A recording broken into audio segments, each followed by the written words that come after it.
Good morning to all students. I am Akhil Jain, faculty of Government Polytechnic College, Chittorgarh. और आज का हमारा topic है एप्लीकेशन ऑफ इन्वर्टर्स, जिसके अंदर हम इन्वर्टर्स की अलग अलग एप्लीकेशंस के बारे में समझेंगे कि इन्वर्टर्स कहाँ कहाँ पर काम आता है। जैसे कि आप सबने देखा है इन्वर्टर्स हमारे घरों में लगे होते हैं, तो और कौन कौन सी जगह हैं जहाँ पर इन्वर्टर्स का काम है वो हम आज यहाँ पर देखेंगे। Inverters are the important device as per the industrial applications. तो हमने यहाँ पर ये जाना कि इंडस्ट्रियल एप्लीकेशंस के लिए इन्वर्टर्स बहुत ज़्यादा ज़रूरी है। इसके कुछ एप्लीकेशंस हैं जैसे कि डीसी पावर सोर्स यूटिलाइजेशन। इसका मतलब क्या हुआ कि इन्वर्टर्स की सहायता से हम डीसी पावर सोर्सेस को इस्तेमाल कर सकते हैं। कैसे करेंगे कि जो डीसी पावर सप्लाई है उसके आगे इन्वर्टर लगा देंगे जिससे हमें आउटपुट में एसी मिल जाए।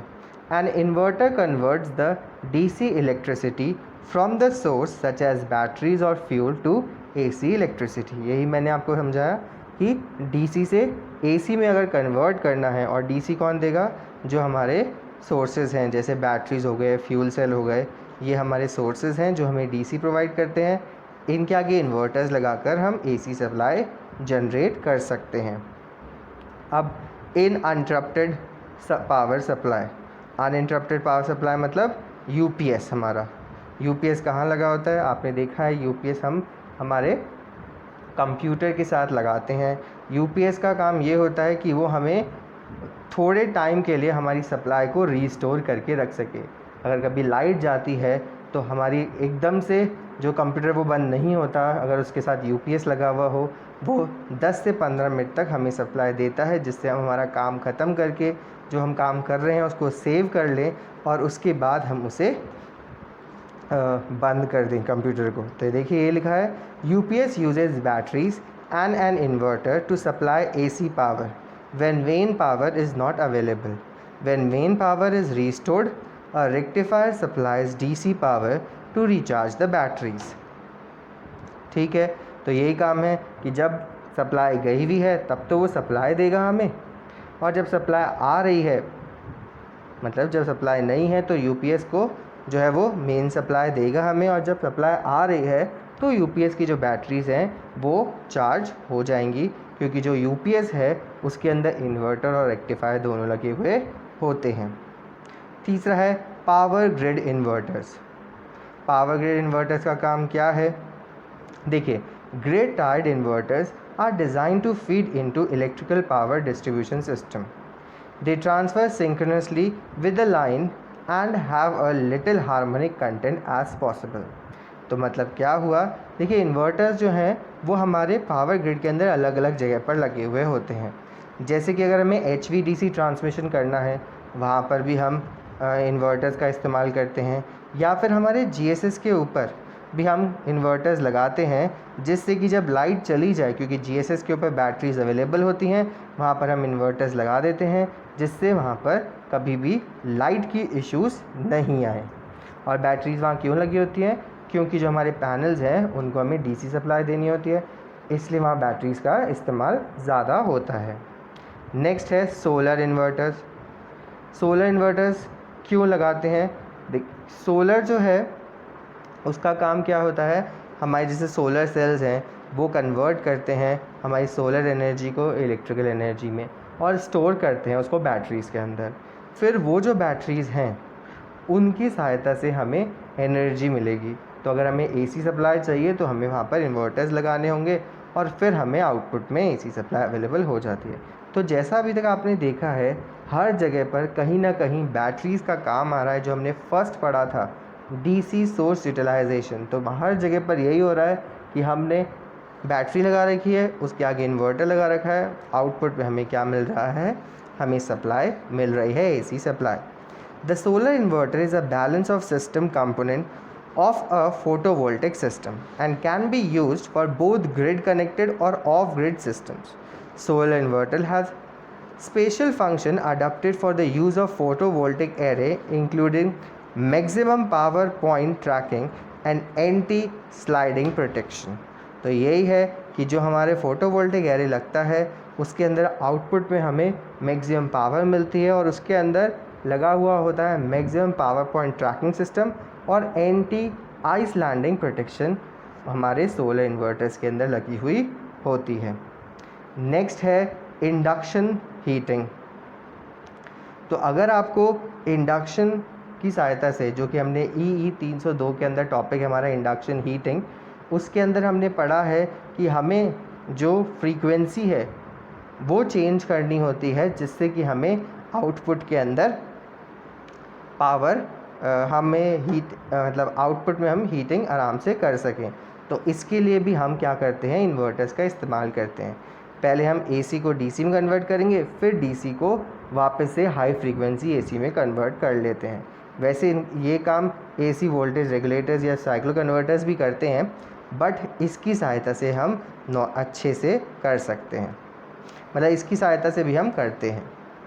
Inverters converts low frequency main AC power to the high frequency for the use of induction heating. AC power is first rectified to DC power and then inverter changes the DC power to high frequency AC power. यही बात मैंने आपको अभी बताई। इसके बाद जो इसका छठा यूज़ है वो है HVDC पावर ट्रांसमिशन, जिसकी बात मैं आपको पहले भी कर चुका हूँ कि अगर हमें पावर को बहुत दूर तक भेजना है तो DC की सहायता से हम आसानी से भेज सकते हैं।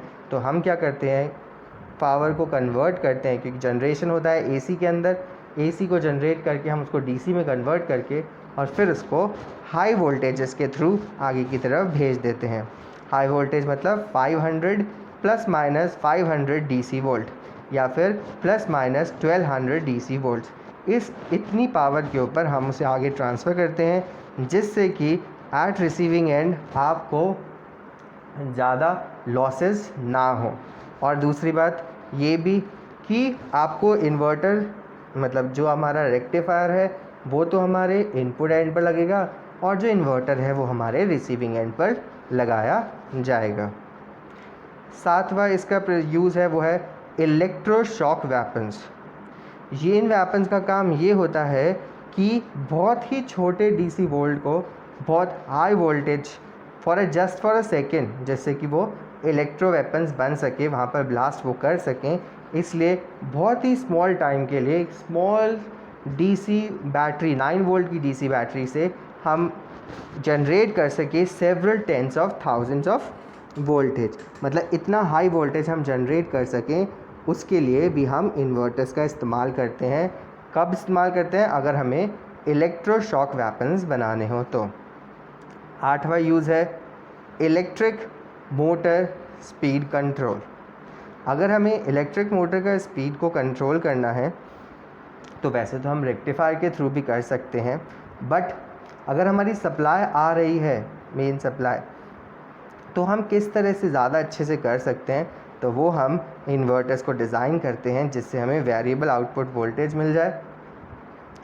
ठीक है, वेरिएबल आउटपुट वोल्टेज मिल जाए और उसको फिर हम मोटर को दे देते हैं जिससे हमारी स्पीड कंट्रोल हो सके।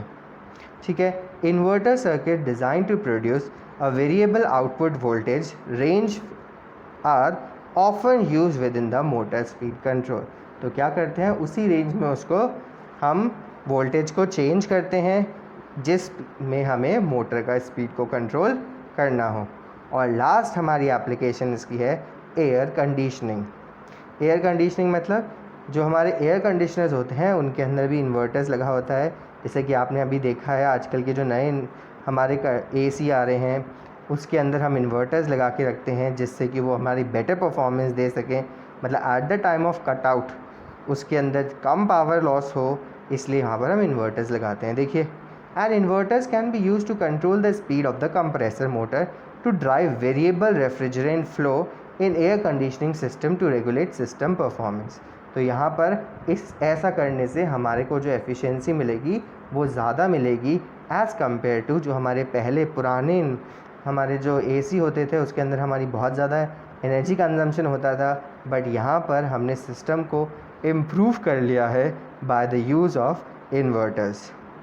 ऐसा नहीं है, जितने भी हमने टॉपिक्स यहाँ पढ़े हैं ये मैंने आपके सामने 9 एप्लीकेशंस रखी हैं, जो कि मोस्टली इन्वर्टर्स जिसमें काम में आते हैं। और भी एप्लीकेशंस होती हैं जिनमें हम इन्वर्टर्स का यूज़ करते हैं, जैसे कि आप अपने घर में इन्वर्टर्स लगाते हैं, ठीक है। और कुछ ऐसे भी आजकल ड्राइव्स है, जैसे हम आजकल जो गाड़ियाँ चला रहे हैं उसके अंदर हम बैटरी को चार्ज करते हैं, या फिर बैटरी टू बैटरी चार्जिंग होती है।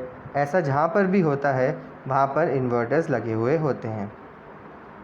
तो बहुत सी और भी एप्लीकेशंस है जिनमें इन्वर्टर्स लगे होते हैं।